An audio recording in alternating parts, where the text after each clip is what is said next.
Hey guys, welcome back to Favorite Iron Customs. I'm Michael, and today is February the 1st. So that means that this year I am going to attempt to do the Febudaily challenge again, which is, for anybody that's not been around the channel, that is a daily video for the entire month of February. It'll be 28 videos on the topic of something in the shop or something to do with one of the cars on the property. And I think I'm going to do a couple of, maybe, for Wednesdays, we're going to bring back the What the Wednesday. So if you're asking yourself, what's Febudaily? Febudaily, to my knowledge, was conceived by Jeff at Just Cause Customs in 2019 as a challenge to double the amount of videos that was already on his channel at the time. I don't remember exactly when I subscribed, but I think most of that first Febudaily was building I think it's half scale, a Lotus 7 that he calls the Cubman.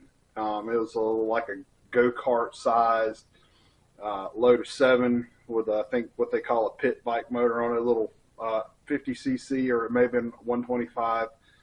I'd have to go back and watch the videos. It's been that long ago. I don't exactly remember what size. I want to say it was 125 maybe. And I have done Febudaily for the past 3 years, I believe. Had a video every day for the month of February for the past 3 years.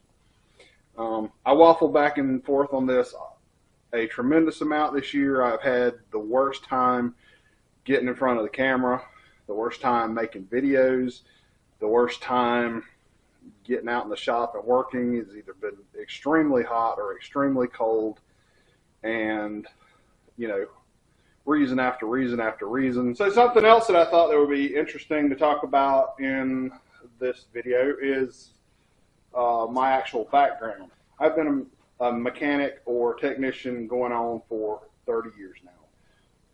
I'm trying to remember exactly what year when I got my first job as a lube tech at the Cadillac dealership over in Kinston. I want to say it was 94. It had to be 94.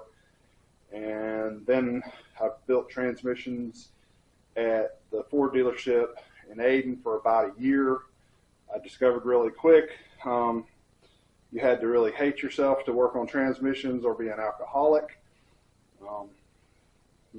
Okay, that's just my opinion. No offense to anybody that works on transmissions for a living. I don't envy you at all. Speaking of which, I'm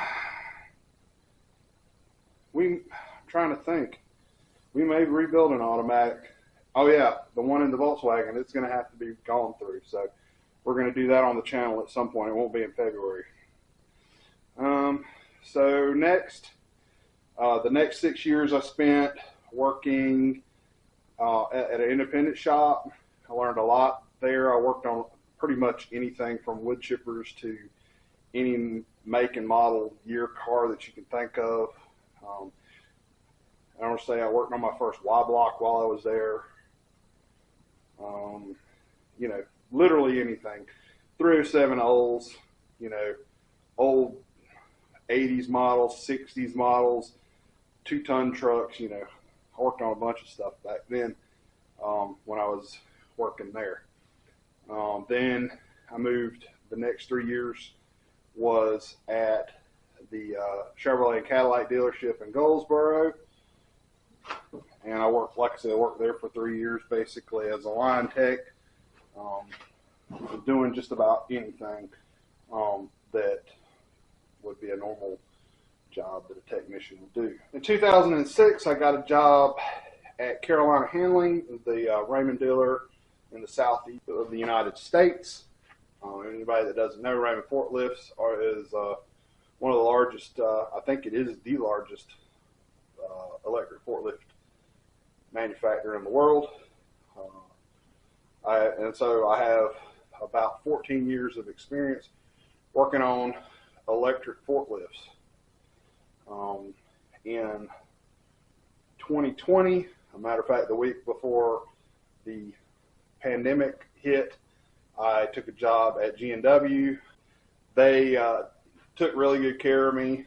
You know, I was expecting that with everybody getting laid off and sent home that, you know, I would be laid off and sent home and be looking for a job during the middle of the worst time. But I am still working there 5 years later, and, you know, we'll see what the next 5 years brings.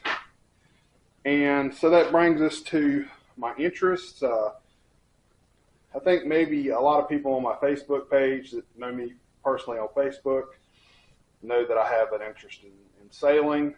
I have another channel called SV Sugar Magnolia. We have a 77 to 31 foot sailboat. We've had that for, Valerie, my wife, and I have had that for probably, we've had that since 2014, so we've had the boat for 11 years. And I enjoy, like I've always enjoyed cars. If working on cars was a little more lucrative, I'd probably get back out of the forklift trade and get back into working on cars. It's just not very lucrative in the area in eastern North Carolina where I work. It's not very lucrative in the area of eastern North Carolina where I live. You know, especially modifying cars. But it is coming around. We're starting to see a lot of people spending a lot of money on bikes, spending a lot of money on cars and trucks, and you know, it's an exciting time to be alive. I'm more interested now in doing my own thing. If you've watched any of my videos lately, I've got the F1. I've wanted an F1 for a really long time. I actually wanted an F1 whenever I got the Volkswagen, or before I got the Volkswagen, and that's why I jumped on it, and we're working on that now. Not sure that we're going to go back to the Volkswagen after the F1. I know at some point I want to get my John Deere finished. I've got to get back on that, but I expect the Volkswagen will probably come back into the rotation as soon as we get the motor, this truck, where it'll move under its own power and start doing other things. You know, I'm going to start swapping them out. But that's it, and that's it for Febudaily for February 1st. I'm not sure what tomorrow's going to bring. I'm planning on starting the addition for the shop, and we're probably going to have some videos on that, probably more of an ASMR type thing. I'll probably set my other camera up, the one that does time lapse really well, and just run it on time lapse and throw some music over it. But you know, like I said, may not be the most interesting video, but it's still going to count as a video, and it's part of what I got to do in February, because I've got to at least get the shelter up over here and get the concrete pad put down where my steel racking is going to go, so I can pick up the steel racking in, you know, sometime early or mid-March from Bob. I've got some steel racks, so we can get these pieces of steel that I have in and around the inside of the shop that are just hanging out, so they'll have somewhere to live besides in the shop, and you know, we can get the shop in order. That's the whole point behind the whole thing. Anyway, I'll see y'all tomorrow. Y'all have a good day.